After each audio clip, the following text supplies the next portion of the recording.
Welcome to the second supporters debate of the 2016 presidential election. It is Sunday, September 11th, and it's 15 Septembers later, by the way, so we'll pay a tribute to the 9/11 later on in this debate, and we are live on YouTube. To start off, for Espanol, please select the captions on this video and select the Espanol option. Today, we will divide our debate into 10 10-minute sections, focusing on the economy and some foreign policy issues. There will be 9 2-minute intermissions during the debate. Answering a question, a candidate will have 2 minutes to respond to a question appointed to them or their candidate. The secondary candidate will have an optional 1-minute rebuttal if they or their candidate is mentioned at all during a response. Response interruptions are prohibited. We will start out with a 1.5 minute limit opening statement each candidate has been asked to prepare. After that, we will start out on an economy question. So Ben, over to you. All right. So generally speaking, the libertarian position is that freedom is the most important thing in any decision-making process, and that we need to take individual and civil liberties into account. And when you talk about economics, that generally refers to free trade and getting government out of the economy. Just like we should be getting the government out of your bedroom, we also need to get it out of your pocketbook. And when at all possible, let the private sector take care of the issues. Because generally speaking, the private sector has been much more successful over the course of human history at dealing with major economic problems than the government has. A prime example of this would be when the Icelandic government decided to let the banks fail in 2008, and they've recovered quite well. In some regards, you could say they've recovered a little bit better than the United States has, and we failed because the banks out. Okay. So I would like to start out by saying thank you all for watching this debate, and I mean, especially today, I mean, there's a lot of ball games going on, of course, football games, and baseball games too. So thanks for going out of your way to watch this debate if you are watching this. Also, I want to say a big thank you to all the first responders of 9/11. It's kind of off topic right now, but it's something that is going to come up later in this debate, and so thank you guys for your service. I want to start out by saying economy and foreign policies issues are probably the prime of this campaign in this election, in the 2016 election cycle. We all have different opinions, and there are agreements on policies, but it's going to take you, the people, to decide who is going to handle these issues the best and to the highest of their ability November 8th. Me and Ben are here to influence you on, well, more or less kind of inform you on different political party policies depending on how we think and how our candidate thinks. So we'll basically be debating based on our candidates' views in this debate, and I mean, I'm ready to debate, and I'm excited to debate, and so once again, thank you all for watching this, especially coming out of your way with all the football games and baseball games. So our first question to start off is about the economy. So Ben, over to you. Yep. And the first question is, considering that there's a large portion of Americans in the welfare system, how would you deal with either expanding or reforming the welfare system in this nation? Okay, well, I'll start out with that. Can you please, repeat just a little bit of it, just the key point of it? Would you reform or expand the welfare program, and how would you do that? Well, I think that it is important that it's going to sound kind of weird, blunt out, because I haven't studied this all that intensely. But to be completely honest with you, it's a good thing to expand the help that our government basically gives to people. So I think it would be a good idea to expand it, but we have to be smart about it. And what I mean by being smart about it is that we can't just expand it to the farthest that we can expand it. We have to show some conservatism in terms of how far we expand it and to whom we expand it.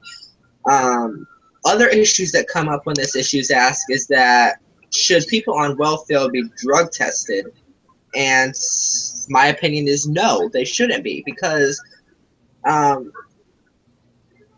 is the fact that we have to show support to American citizens if we are going to show that we are going to move this country forward. And that is something that's going to be debated a lot in the debates coming very soon, is that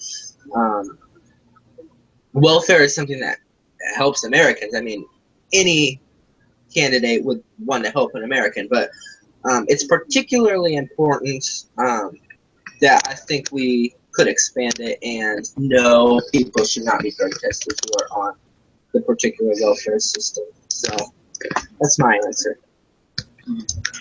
You know, I'm not a huge fan of the idea that maybe we need to expand the system. I think reforming it would probably be a better answer. And I think the best way to do this is to go back to something that if we're going to have a welfare state, we should at least do it like we did in the 30s and 40s back when we were dealing with the Great Depression, and require some form of actual physical, like some form of work to be done in order to get your benefits. Because right now these are handouts, not hand-ups, which was the original idea of welfare in this nation during the Depression. And that's a much better system because, number one, it'll promote growth in the economy by allowing people to, you know, put something on their resume and not just money in their pockets. Second, it'll potentially give valuable skills to people who are on the system. And three, to counter the Jill Stein people who say workfare is slavery, no, it's not, because you're getting benefits, you're getting paid for your work. That's slavery is not that. I'm surprised that there are people that ignorant out there, but what would you expect from a bunch of eco freaks who just got arrest warrants issued in their favor for vandalism? Yeah, I'm just gonna do my optional rebuttal right now based on what you had to say. I agree with what you have to say about the Depression, and handouts and hand-ups. I do have to agree with having some form of work or something on your resume rather than sitting on your couch and watching TV and actually receiving money from the government without doing anything to earn that money. I can't just go up to my grandparents and be like, hey, can I have $100 for sitting on the couch? I have to do some form of work to earn that money and to do some sort of work to do that. So I do agree with what you have to say, and I'll have to take that into consideration in supporting. That goes hand in hand with the welfare system, so yeah, I agree with that. Also, something else that is important to remember is that not everybody can get a job. So although I do agree with having something on your resume to support welfare, I also agree with those who perhaps don't have a college education or don't have that much of work experience who cannot get jobs in the first place. For instance, if I have somebody who's in poverty, in deep poverty, and has been arrested a couple times for, I don't know, DUI or some other form of something else, welfare should be something that they can rely on to get on their feet at least and make themselves look more presentable for job interviews and what's to come in the future of welfare. But I think that's something that they should have to rely on. But I also don't think that if you're in perfect condition to get a job and have something on your resume, then you should just be handed the welfare money too, for no reason, just sitting on the couch and being lazy. So. Fair enough. Yeah. And I never said that there aren't people who legitimately need it or anything like that, because that's simple life. And you bring up a good point that not everybody is going to be employed at the same time. For example, it's well known in economics that the full employment rate is at actually where unemployment is 3%. That's what's considered everyone is fully employed, because there's always going to be some form of unemployment, transitional, frictional, technological, which is something that's going to start happening a lot more rapidly, and full employment may have to be increased, like the full employment, just because technology is replacing a lot of jobs that humans have traditionally been the only ones who can do it. And the economy will shift and recover like it always has. Yeah, I agree. And something else that you brought up is that technological advances is actually also um, rising the unemployment rate. I just think it's, and this is on a not completely different topic, but it has to go hand in hand. But it's kind of scary to see what road our country is actually going down with all these technological advances. Where will we be? What money will we have to pay for our food and clothes in the future? And I think that's when we're going to have to really rely on welfare. But then I also believe that that's when welfare is going to have to rely more on jobs and who has jobs. So either way, I believe that eventually, if we rely too heavily on the government to give us money, then we're going to fall into a depression, and we're all going to be in some sort of poverty-stricken nation. And I think we all agree that we don't want that at all. Before I hear your response, I just want to say that we have 6 seconds left on our first countdown 10-minute clock. Well, And that will be our timer. So we're going to take our first quick commercial break.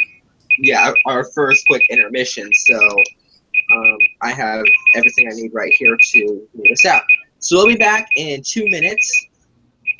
And thank you all for still joining us. And we'll be back here in about 2 minutes.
Right.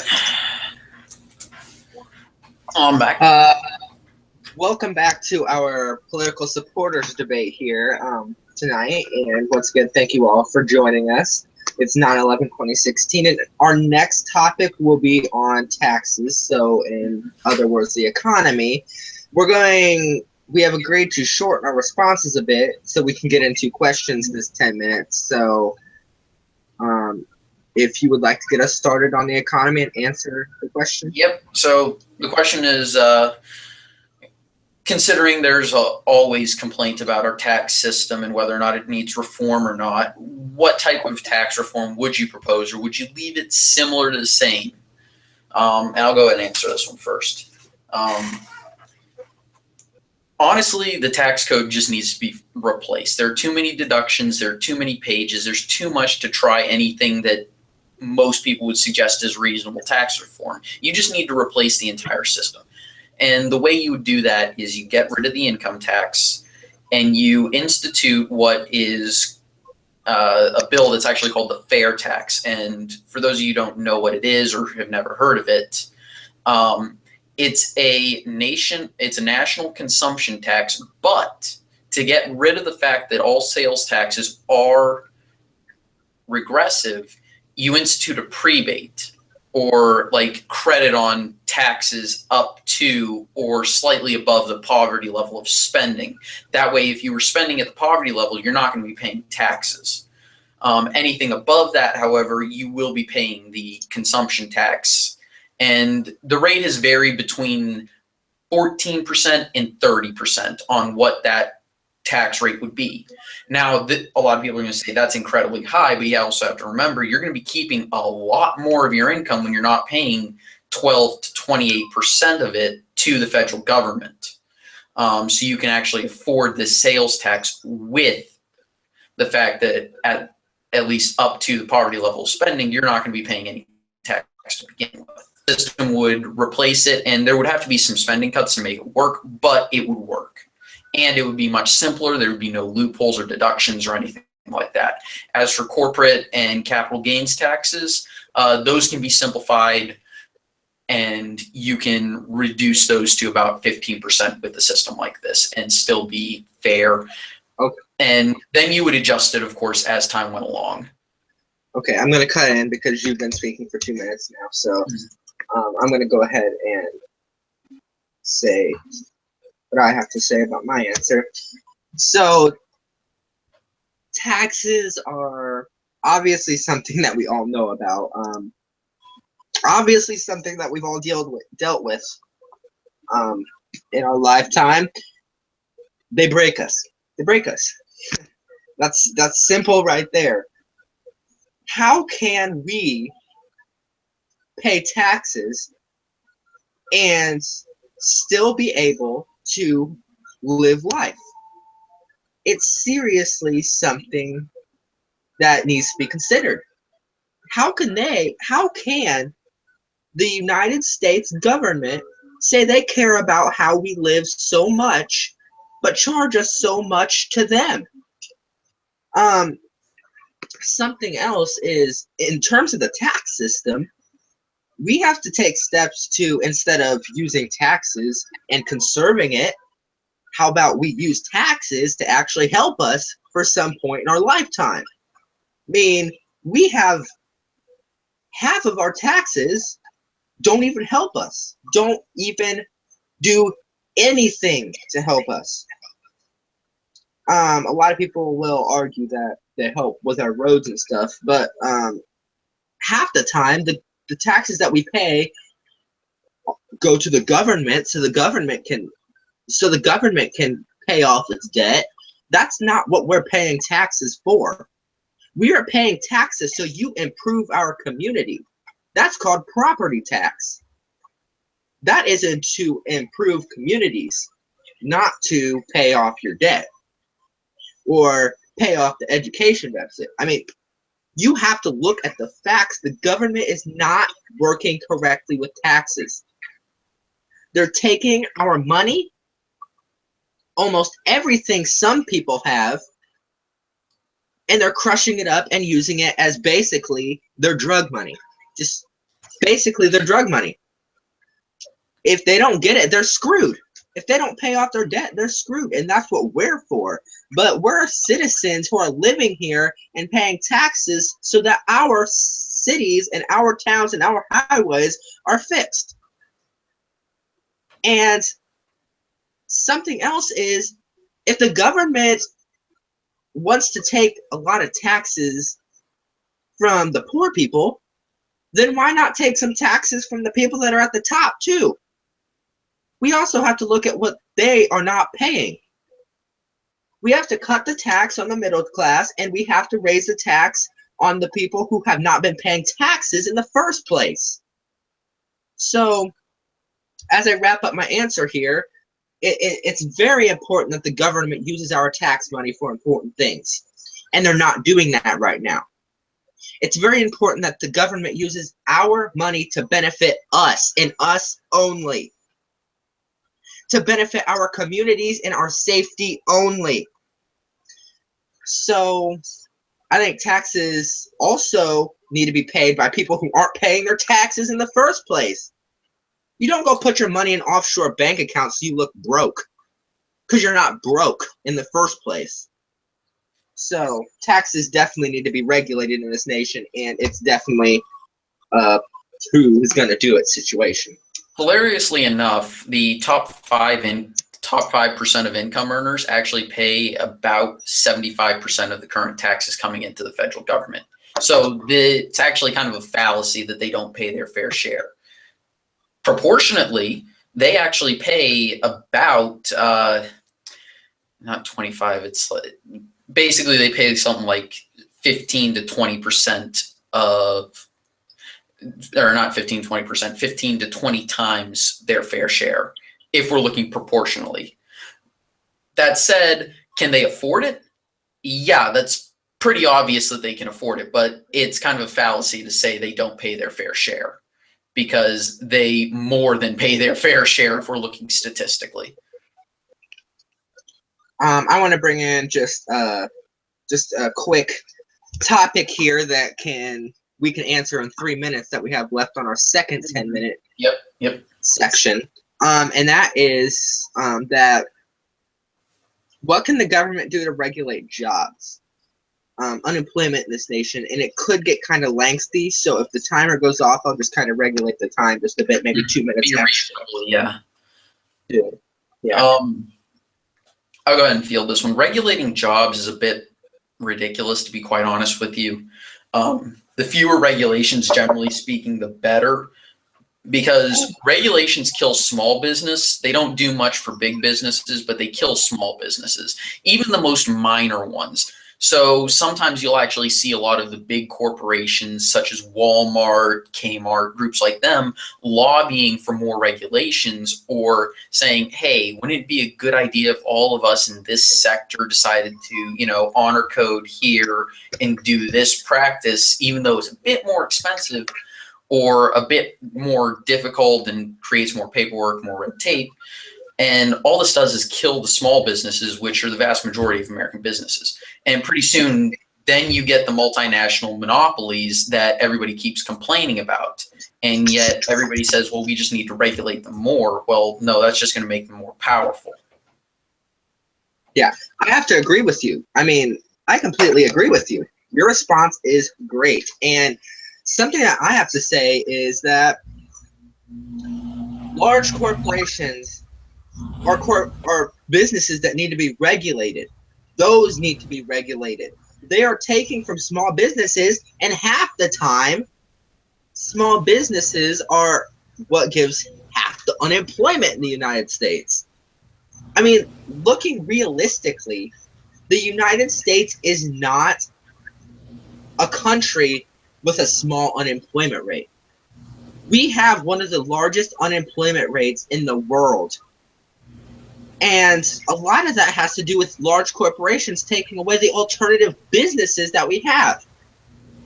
Heck, if they don't have job openings and they take away the small businesses, that's another 5 people who are unemployed that just applied for that business.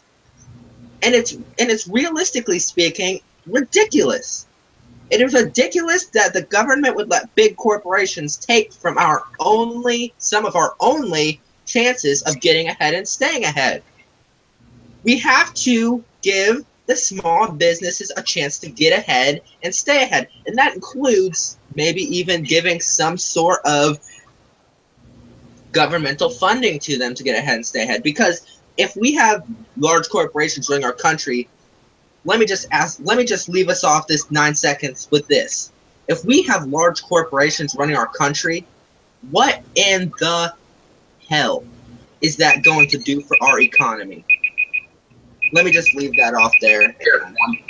Reaction. I think the big problem there is just a quick one quick statement here. But we can't just regulate one group more than another. If we're going to say we're going to regulate, we have to regulate everybody. Everybody has to play by the same rules. That is the definition of equality, is everybody plays by the same rules. It's not, equality should never be about equal results. It should always be about equal opportunity. Well, we can't regulate small businesses when big corporations are taking from them in the first place.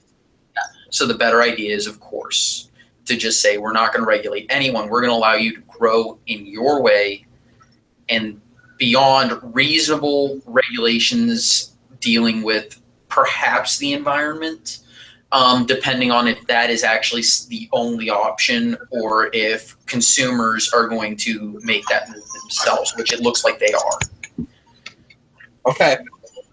Well, we're approaching 6 o'clock Central Time and 7 o'clock Eastern Time right now, so we're going to take our second of 9 quick 2-minute intermissions. So we're going to go ahead and take this quick intermission right now. We'll be back.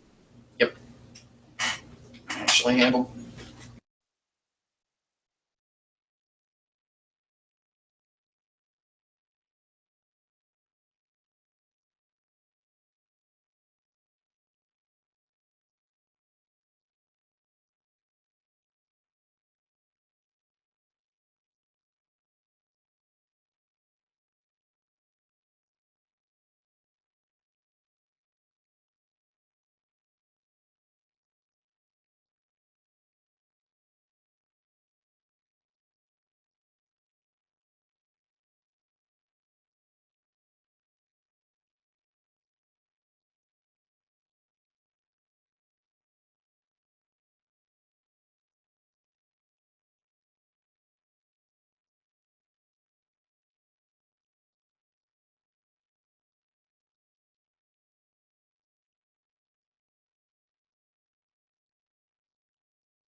Welcome back to this, well, quite frankly, awesome so far, supporters debate here. Our next topic will be China and foreign aid. So most likely foreign policy is what's going to be coming up right now. So Ben will be first to answer this question. Yep. And the first question is, what would you do with the spending that goes into foreign aid, and how would you deal with China as its power continues to grow, and what would be the best way to deal with that if they do decide to if they do get the influence to handle other nations and to get them into their sphere of influence and become Soviet-style satellites? So it's a two-parter, really. So the first thing to do is we really shouldn't be, with the amount of problems we have here at home, we really shouldn't be giving building up other nations with foreign aid. We should be refocusing that money here at home. And I think that probably the best option is using that either for infrastructure, if we decide to do that, give it back to the state so they can handle that, because I think infrastructure should be at the state level. But if we're going to, say, bring up foreign aid and bring it back home, a good option would just be to use that to pay off our debt. And because we should not have a debt as large as we do. But generally speaking, our spending really needs to be a lot less, especially with foreign aid. And dealing with China as it grows and develops into Soviet Union Part 2 is, electric boogaloo. But we really just need to perhaps put sanctions on them. I hate to say it, but they aren't exactly a nation that we should be dealing with as much as they manipulate their currency, because they don't buy with dollars. They do some playing around with their with the yuan and how they deal with our money. Like, they don't convert the dollar to the yuan when they get it. They convert it to a secondary currency, or they reinvest in U.S. government bonds and what have you. That way, they keep their currency at its current value or deflate it a little bit, and they still get tons and tons of money off of us. It's practically stealing candy from a baby at this point, how well they do it. But we really need to be focusing on making sure that we're not losing money to them through currency manipulation, which is the biggest crime they do. And that allows them to gain the sphere of influence they have, besides the fact that they're the largest nation in the region, excluding India, of course. Yeah, I agree with you on foreign aid, and I think if we're going to do anything, we have to regulate American aid before we do foreign aid. We're basically have to aid ourselves. It isn't just something that we can just put a Band-Aid on. It's a whole surgery, sew back up type thing, and heal back up before we can do anything. It's been to the point where we could just, it's one of those things where we could just put a Band-Aid on it, done.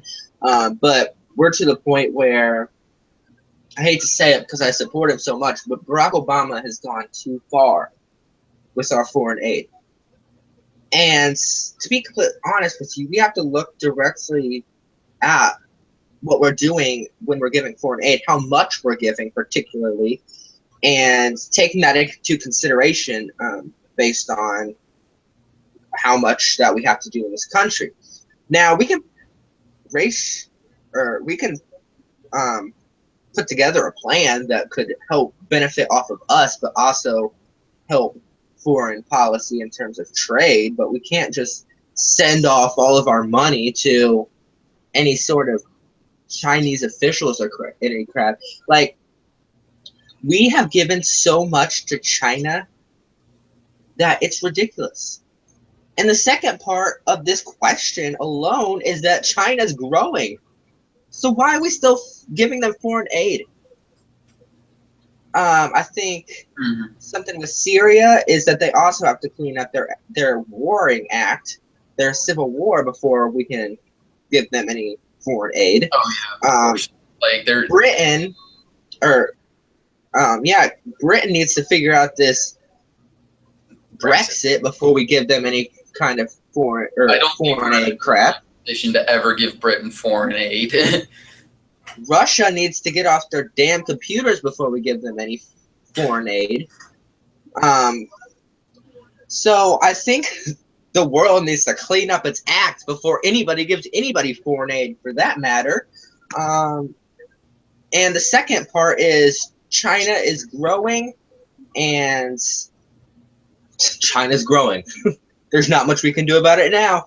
They're more technologically advanced than us. They know more. They're more scientific. They're more religious. They're basically 1-2 steps in front of us. Now we can inherit some of their traits and what they do, but it's not going to get us the United States anywhere. But in the whole of giving China foreign aid again, we're basically paying off for all the technological advances they have when we're just going to have it in the next year anyway. We're paying for nothing. We're throwing our money in the trash can, and it's not coming back. Do you think that our government was smart enough to realize that it's not coming back? It's not recycling itself. It's, for instance, if your bank account if you have to empty your bank account to pay for a new car, you have this end left, and you'd think you'd realize pretty solidly that your money's not coming back. You're not making enough money to rebound that before you go buy another car of the same price magnitude. So that's what I have to say about those issues. Yeah, and I don't think there's reasonable room to jump in there on anything else because I've basically covered my primary points. I think let's go for a softer question of the ones that we still have left. Do you think it would be feasible to subsidize a 4-year degree similar to primary and secondary education? And I'll let you answer first. Key point again, because I don't catch things that good. Okay, yeah, it's basically, do you think that college education should be subsidized like elementary and high school? Basically free or at no cost to the student. Well, we were talking about this before the debate, and all I have to say is to all the Sanders supporters that think everything should be free, you're nuts. You're nuts. And Jill Stein thinks the same thing. She's a spitting image of Bernie Sanders. Except for you might as well walk into Walmart and be able to buy everything free. Their platforms and socialism platforms have gone so far into everything being free that if we ever elected one of them, everything would be free. I mean, like Congress would ever even let them like pass free laws or anything. But college free is not a good idea. We should lower the tuition, however, and there should be more support behind students going into college and paying tuition. But I think that free is too far. Free is too far left, and free should never happen. Mm-hmm. I think a good idea would probably be to just get rid of the whole in-state, out-of-state thing. I think that'd be the first thing in reforming. But here's the thing. Subsidizing college education is just not a good idea. Believe it or not, high school education wasn't a guaranteed thing in America, even into the 1950s. And a high school education back then would allow you to get a job most of the time today that requires a 4-year degree or more. And you could do it with just a high school education because two things. Number one, they actually taught you back then. And number two, education wasn't subsidized like it was today. And as we've seen, the more and more you subsidize it, the less and less hiring value that education has. Sure, its value is technically the same. However, from a business perspective, I'm not going to hire somebody with a 4-year degree if I have somebody with similar qualifications, but a master's degree, a graduate level degree, is also available. And I'm probably going to hire them for the same amount too, because that's the smart thing to do. Always go with the person who has more education. And if everybody has a 4-year degree, you're going to start looking for people who have graduate degrees first. In addition, it would cause an undue amount of burden to the taxpayers. There's a reason why Danes look at us funny when we complain about high taxes, because they're paying half of their income. The average Dane pays half of their income to the government in order to get all their free shit. And I know that's a bit harsh language, but somebody needs to take the hammer from the hammer and sickle and give a socialist a good hit with it. Yeah, I agree. I'm not gonna get that coughing started. um, uh, That's okay. I'm drinking water like Marco Rubio here. two key points. We both throw points in there, and um, I mean, it's an issue that's going to have to be accomplished by the smartest person ever.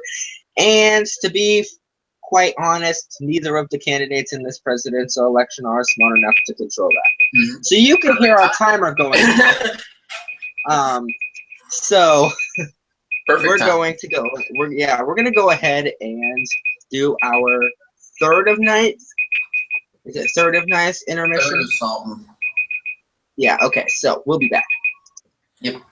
Give me just a minute.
Welcome back to our presidential supporters debate number 2 here, and I have just contacted Ben and told him that I'm going to throw in a quick toss-up off the walls question here about our political system, and something that has actually been very high lately, particularly back before the conventions.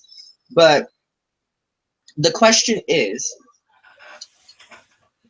there is a very high crime rate right now. And how do we regulate the crime rate without being racist or without being prejudiced or without being like that? So I'll let you answer first.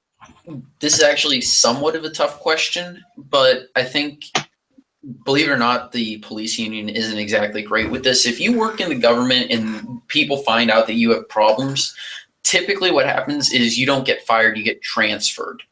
And that's all that happens. So bad cops tend to, unfortunately, stay on the force. Just like bad government employees can occasionally find themselves staying on the force, no matter, like, maybe get dropped a position or two. But just because of the way unionization works, and that whole buddy mentality, that good old boy mentality that exists within all levels of government, you just get a little slap on the wrist and sent on your way. So probably the best thing to do is to actually make this blind justice and follow the rule of law. If it's something anybody else would get prosecuted for, everybody should be prosecuted for it. And I think the other thing we need to take into account with the crime rate is that maybe we need to look at ourselves as people, because it isn't just the whole issue with, hey, this group that commits more crimes or this group commits more crimes. That's not really the issue. We just need to look at our society as a whole and figure out what the root cause of all this crime is.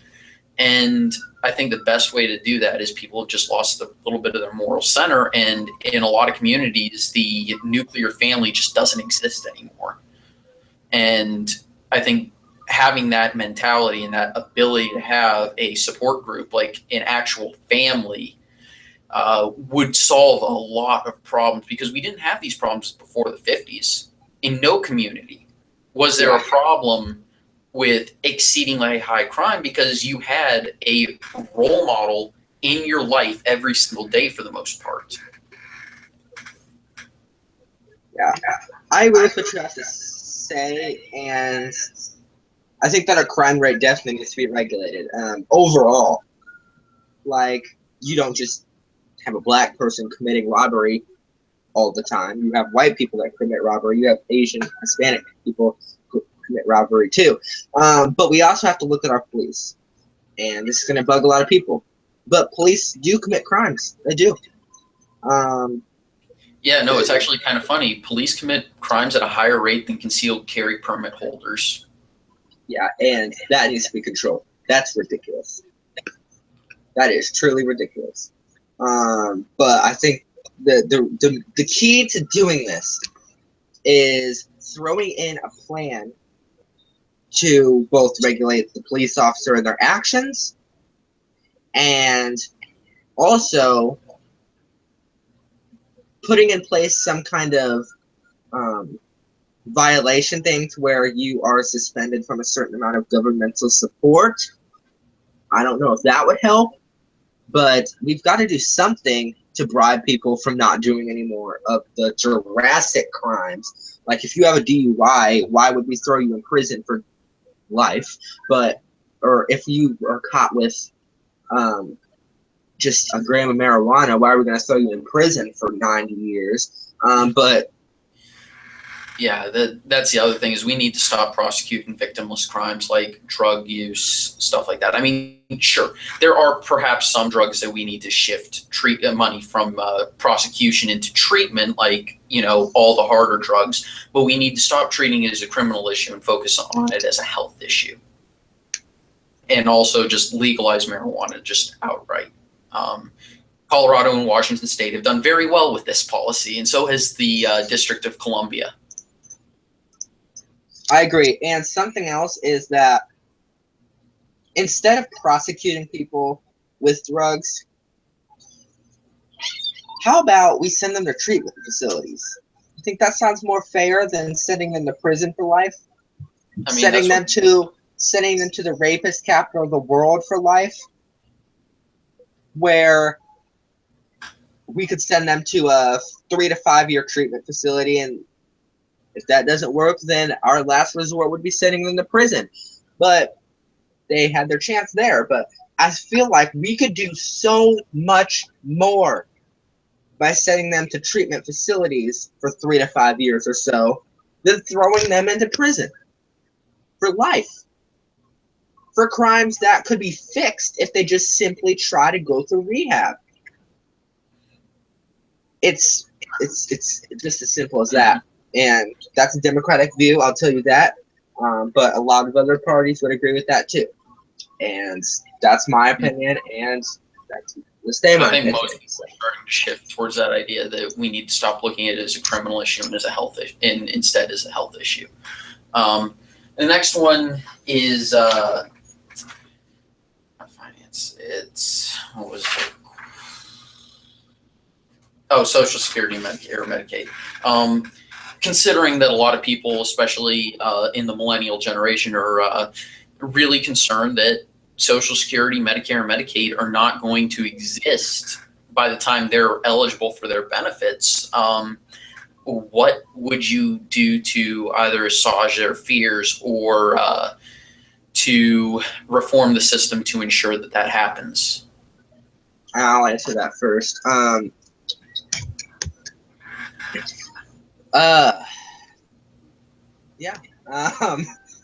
Start out, I'd like to say that this is a serious issue. It really is. And what I'm about to say is going to tear up probably my entire chances of winning this debate overall. But we have to look at ways in making a more common sense Obamacare. That includes funding the middle class people who can't fund themselves, basically. Medicaid and Obamacare have helped my family. I know that for sure. And it's been fine so far. We haven't been thrown into any kind of poverty or debt type crap over that either. So I think that it's going to have to be a more common sense Medicaid and more affordable Obamacare.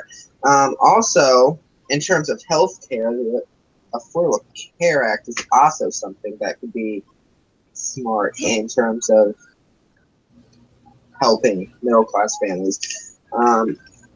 You tend to see more middle class families that need help with health care more than you see rich families, and that's why I'm typically relying on middle class to answer my question. But the reason that the rich are mad about Obamacare, and I don't know what your income is, but I'm not trying to offend anybody, but the reason the rich people are mad about Obamacare is because they don't get the same support and they have to spend their money. It's fair, and that's a lot of the reason why a lot of the rich do not like Obamacare. It's nothing about payment. It's nothing about the rich are handing money to the poor. It's nothing like that. It's simply a health. And that should be looked at as a prime issue in the United States because there are a lot of failing healths in this country. Not Hillary Clinton, so she's not just the one that's not feeling well right now, but it seriously is an issue that seriously needs to stop being smashed by rich people. It does. Somebody who has an income of what, $7.29 a freaking hour, they can't pay full medical bills. What happens if they get in a car accident that isn't their fault? Are they supposed to pay all their freaking income that they get to eat to their medical bill? Because sometimes those things are. Medical bills are expensive. Trust me. I grew up in an Army family, so we had a comfortable life that's about as good as we had, as comfortable to a little bit more than comfortable, because mom's an officer. But the thing is, I was on government-sponsored health insurance for my entire life, up until I had to get my own job, and because of reasons of transferring schools and all that, I wound up actually being dropped for about 6 months. So I had to use my company-sponsored health care plan, which was actually better than the government-sponsored one that I had been on for my entire life. So there's that. But here's the thing, and that almost proves that, hey, guess what? The private sector can do a hell of a lot better than government. biggest issue is that, especially with the Obamacare stuff, is you have to buy the complete plan. You have to get the entire plan. So even myself as a guy, I still have to pay for contraceptive coverage, even though there is literally no way I'm going to be using it, period. Because, well, I'm a guy. I can't exactly take the pill. But the other Social Security, all of this, it would be a lot simpler to privatize it, allow people to choose which company their money that they put in goes to, and allow them to have somebody who actually does it for a living manage their money for them. Because guess what? Some of that money that they pay into the system can go to giving, you know, the actual financial advisors the money to manage the money that's in their retirement accounts. In addition, these would actually be focused more on growing it and making the money work, because right now our Social Security fund is just in a money market, a single money market. It's not doing anything. It's not really doing better than inflation. As a matter of fact, it's probably doing a little bit worse because our inflation numbers are a bit underreported, as well as our unemployment numbers. But we won't get into that in this with this specific question.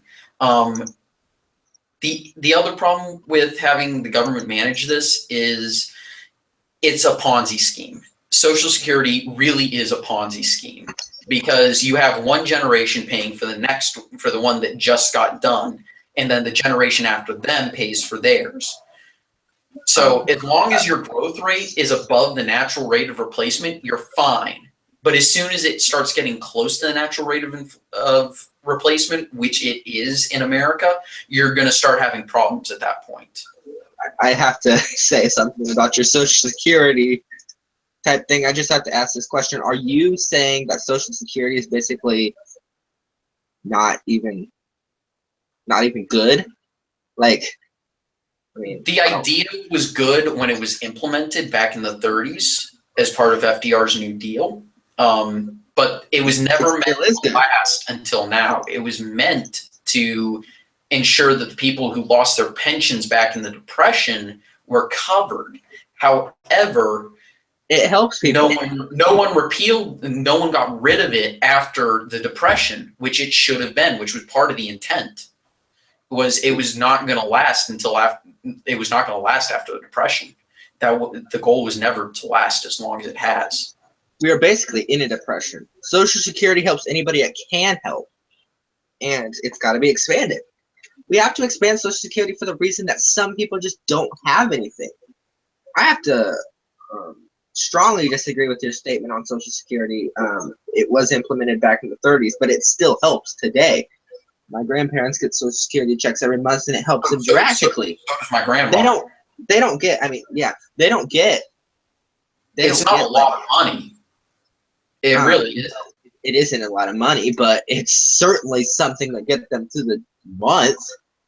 Oh, yeah. I'm not saying that. I'm saying it would be better managed privately. That way, their money can actually grow, and you get your returns when you want them and how much you need them as you need them.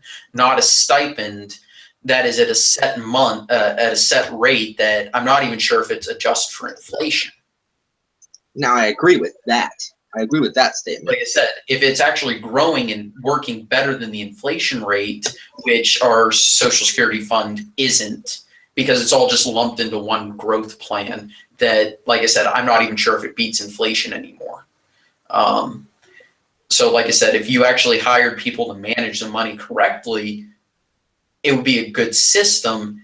But again, I think the best way to do that is just privatize and allow people to choose the financial institution or even the person managing their money for that resource, and allow their tax money to go that they would be paying in payroll taxes, the FICA taxes, which, by the way, make up the most of the taxes on your payroll tax. But those taxes do need to go to your own private account. That way you're not paying for the person who came before you. And the best way to do that is to phase out the system. That way people who are on the government program right now stay on the government program, but have somebody in there to manage it, so that way their money beats inflation. But the rest of the money needs to be lumped into, needs to be given back to the citizens to invest how they choose, because that will be the correct option. Okay. So we only have 24 seconds, and what is this? What section is this? I haven't been keeping track. I don't know, but I'm getting pretty close to the end of questions I was able to collect.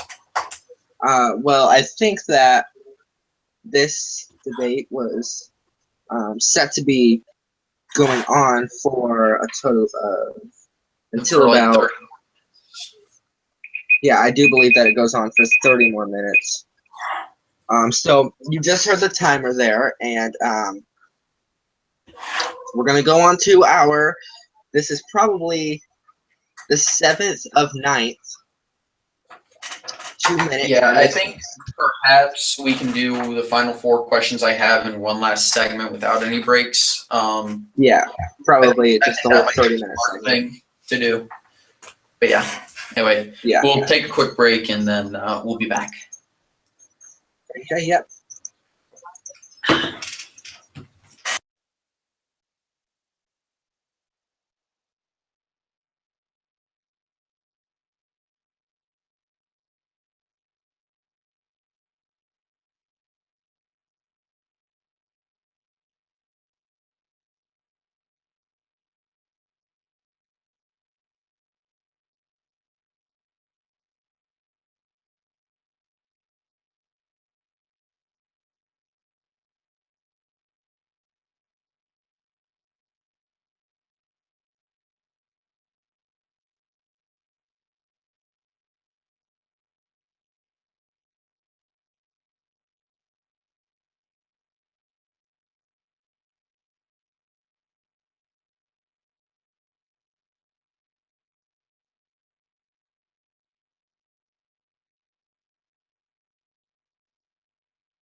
Welcome back to our last 30-minute segment. We've agreed to do 30 minutes this time, not go 10 minutes where we only have like 5 seconds to answer our questions, but 30 minutes where we're going to have a longer period to answer our questions, and we will finish up the final 4 questions that we have on our list for this debate, and we should be done sometime around 7:05 to 7:08. So yeah, for those of you on the East Coast like myself, that would be 8 p.m. Just in time for the Sunday night game. Yeah. Anyway, okay, so go ahead and get started. Well, hold on a second. I'm just gonna throw in a couple of announcements here.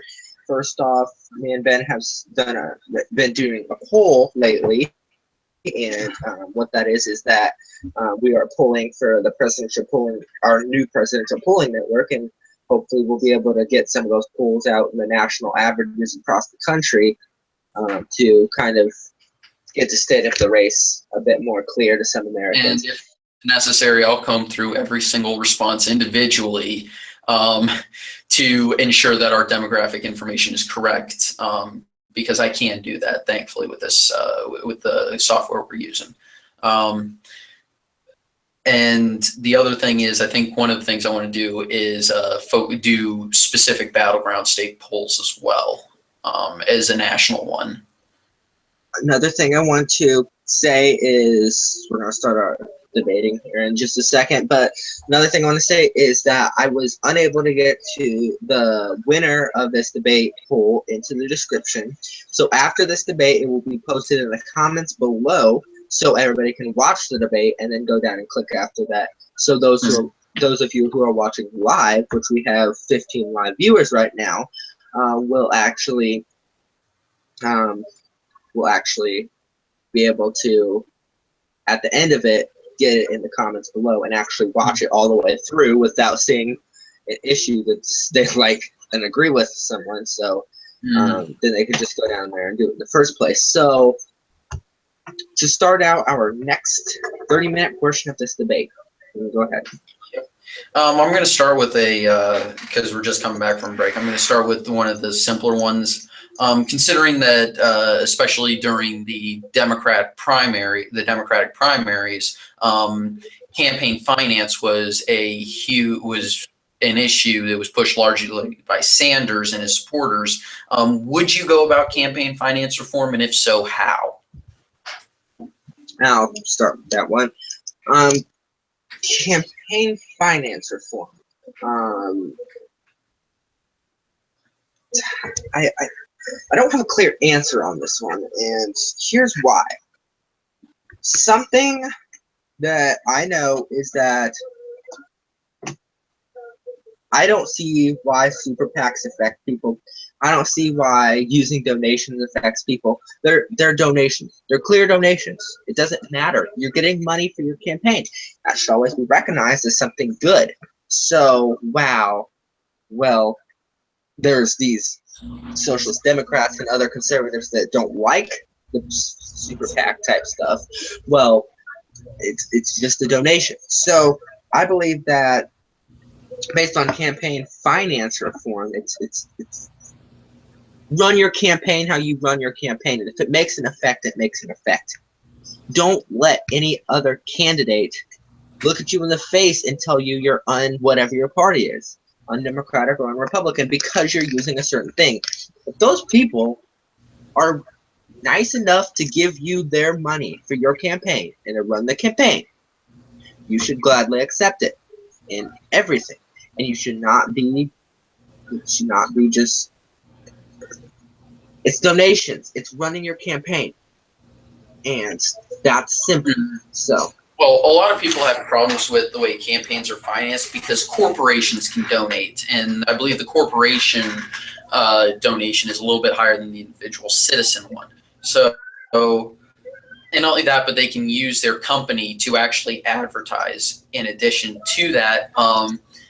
And one of the biggest things with this is that we need to ensure that, corporations are not people. I strongly disagree with that Supreme Court decision that did say that they were people.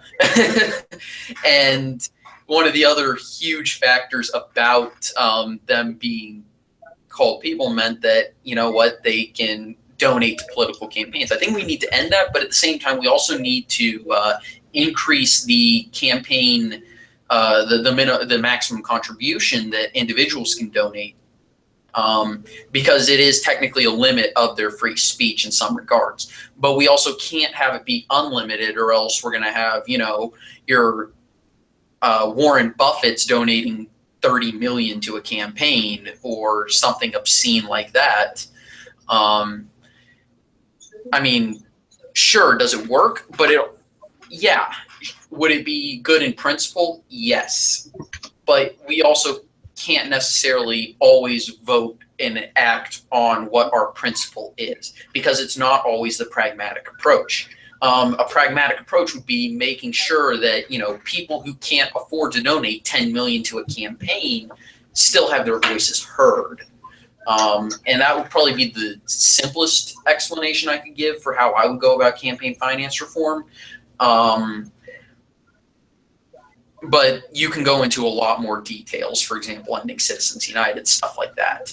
The other thing is we need to stop giving federal dollars to fund the conventions of each of the major parties, because that's one of the things our government uses our tax dollars for, is contributions to both of the DNC and the RNC so they can fund their conventions. Yeah, and I agree, and I'm going to answer this basically the same way I answered this basically the same way you did. And so what's our next question that we have to go to? Well, I was going to say, if the economy continues to crash like it started to on Friday, and we enter another recession, would you consider another bailout or a stimulus package? Not sure. Well, hold on. I'll let you answer that one first this time, since I answered the last one. I think we were horribly wrong, like I said in my opening statement. We were horribly wrong to give bailouts to all the industries. The too big to fail set a very dangerous precedent, and now we actually do have to bail them out every single time, or else we're not following our own precedent. Then again, you could also say that precedent is only set when somebody follows it. So, yeah, but we really should not have bailed anyone out, and we really shouldn't have given a stimulus package. I think that was probably the stupidest thing we did. And like I said in my opening statement, we need to follow the Icelandic example and just let them fail. Poor investing should never be rewarded. And somebody saying there's news of a potential attack. We're still not sure on the details. We're not going to report that until after, and once we have time to check. We're going to go ahead and finish this debate up first, and then we'll go ahead and answer that. We do have information that the attack may be somewhere in or near the New York area tonight, but we are still not sure of full details. This is just rumors, and I'm trying to find out information as much as I can on this scenario as we go on into this debate. But I'm going to go ahead and answer this question, and to the best of my ability, because I've been kind of distracted lately about what's going on. I'm not sure what it is, but so the question, can you get me back to the key point of this question? Basically, if our economy continues to go into a recession, or despite the crash that we've had, and continues to plummet like it started to on Friday, would you consider a bailout or a stimulus? Well, I feel like we have to take steep approaches to our economy, but I feel like it's got to be smart. Our economy is going basically into another depression. I'm probably not answering this question the best of my ability right now, but to be completely honest with you, our economy we have to look at smart ways to control our economy, and that does not mean coming in there and just regulating, saying that you're going to regulate things. I'm going to get kind of into attacking a particular candidate here in this election on the economy. I hope some of his supporters are watching, Mr. Donald Trump. And this debate was meant to have a Donald Trump supporter in it. Unfortunately, he was not able to get into this debate, but Donald Trump has nothing that he cannot say that changes him from an economic liar. He is a terrible person with the economy, and any person that would trust that man with the economy, businessman or not, is not looking at what he's done. But let's dissect this. I mean, because this is giving us an idea of what's wrong with our economy these days. We have large CEOs and officials that are bankrupting businesses, as Donald Trump did, to get a pretty penny in their pocket, as Donald Trump did. And that's leaving families broken apart in poverty, as Donald Trump caused. And it's simply something that should not qualify you to handle our economy. And some will argue that NAFTA was the same way, but that has nothing to do with our economy right now at the time in the current topic, because the, I mean, NAFTA and what we're talking about does not go hand in hand. But should our economy crash, it is a good idea that we try to regulate it to the best of our ability. But I think we have to look at the details before we do that, because we're not looking at them that well right now. It's going to have to be looked at before we go and say bailout or stimulus. So hope I answered that question to the best of my ability, but I'm not sure. So it's we'll see how bad it gets before we make a rash decision. Yeah, basically. Not the worst answer you could give, I'll give you that. So here's a good question. How could we reduce our dependence on the financial sector, i.e. the big banks, with regards to the growth of our economy and the strength of our economy? I'll let you start this one out. Okay. Yeah. Again, like I said, we really shouldn't have bailed them out. We should have proven to the big banks and the insurance firms and the auto companies, specifically General Motors, that we're not going to support bad investments from you guys. If you make a bad investment and it's bad enough to cause your company to fail, that's on you, not the taxpayer. And we really should have let them fail. And this would have allowed us to actually improve our economy without doing anything that would tie us down to these companies and to these firms and to these corporations for any lasting period of time like we have done. In addition, we really need to just get rid of the Fed. It's allowing the big banks, the bankers, and the people who have proven themselves not to be the best at making financial decisions, despite the fact that we are not in the greatest position. Despite the fact that that's their expertise, I think that's what I meant to say, but despite the fact that that is their supposed area of expertise, we need to stop letting them make the decisions with our economy that have been causing its volatility. Abolishing the Federal Reserve would do this and also give greater control over the value of the dollar back to the citizens of the United States. It would tie more directly to the trust of the dollar and the trust of the federal government. In addition, perhaps moving from a fiat currency back to a representative currency would be a good idea too.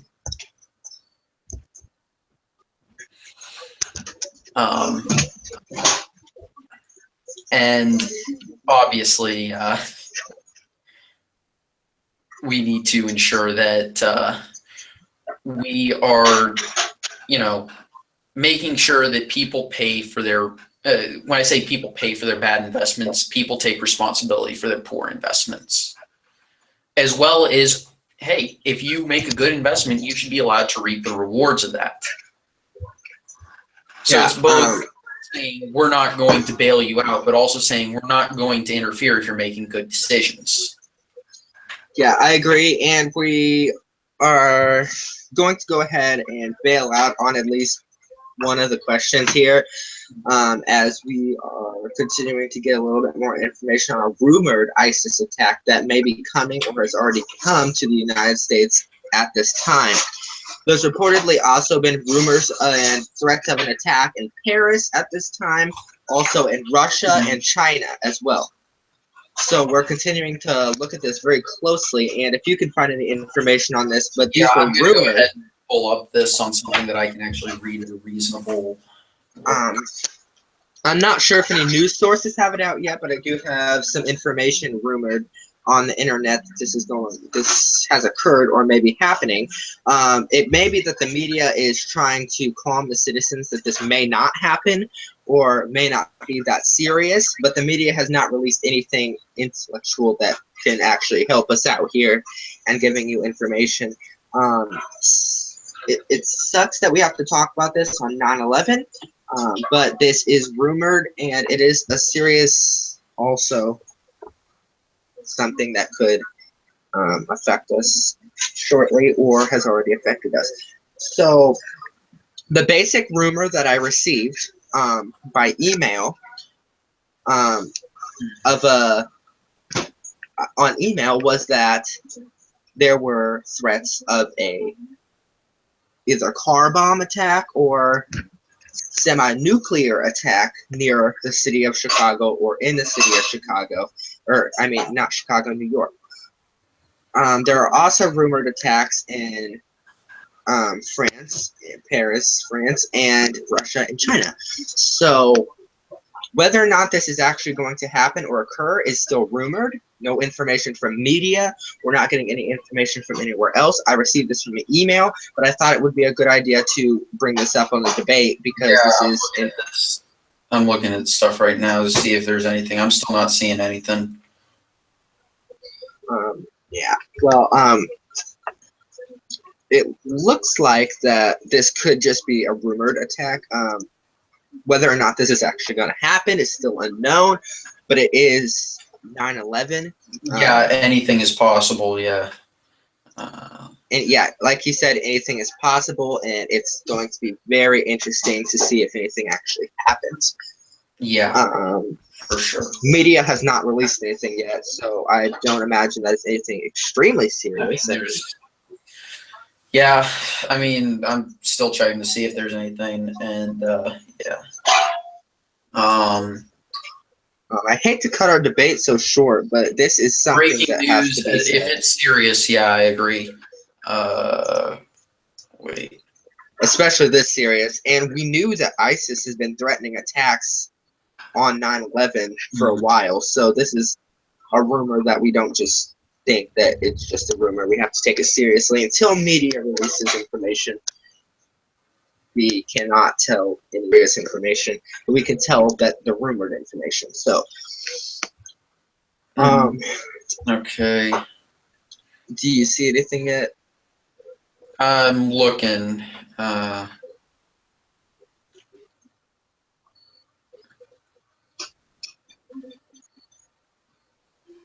Apparently, for some reason, if you're just tuning into us right now, ISIS has apparently threatened an attack on the United States, or is threatening an attack, or is occurring in the United States right now. I haven't found anything. Just I don't believe it would be hijacked planes, but I do believe that it could be bombing or semi-nuclear. So that would be the worrisome one, yeah. Because that would take out half. Where this is, at least where this is actually like pinpointed in the United States, all apparently is that for some reason they've threatened an attack on the United States. Now I received this through an email. Whether or not to believe that this is a legit email, I'm not seeing anything just yet. Let me go ahead and check my email. Like I said, it could be just a rumor attack. May not actually happen, but anybody who would send a threat like that would be pretty messed up. Agreed. Yeah, I'm not seeing especially this, but I'm not going to discount it because ISIS is stupid. So, say the least. And the reason I'm taking this so seriously, even if it is a non-valid email address, is that ISIS would be the kind of people to threaten an attack on 9/11, and they certainly know that it's 9/11 what we are remembering here, and so this is why this is something that we have to take kind of seriously. But it doesn't appear that anything's going on yet, and media would probably release something immediately if it were semi-nuclear or bombings in New York. Oh, yes. So I don't think we should worry about it right now. So, well, we just rumored email of an attack just screwed up 10 minutes of our debate time, but you know that it happens. Rumors happen, and yes, they do. Yes, they do. And I think we're gonna go ahead and call it here. We're gonna go ahead and skip closing arguments, stuff like that, because I think we're well beyond that point right now. Yeah. I don't even think we have to present our closing arguments. I mean, Oh yeah, no, of course not. Anyway, thank y'all for watching. yeah, thank you definitely for watching. Stay tuned. I'll post that poll and our polls in the comments below right after this video is terminated. So Yep. thanks for watching, everybody, and Yeah, I'll have a good night.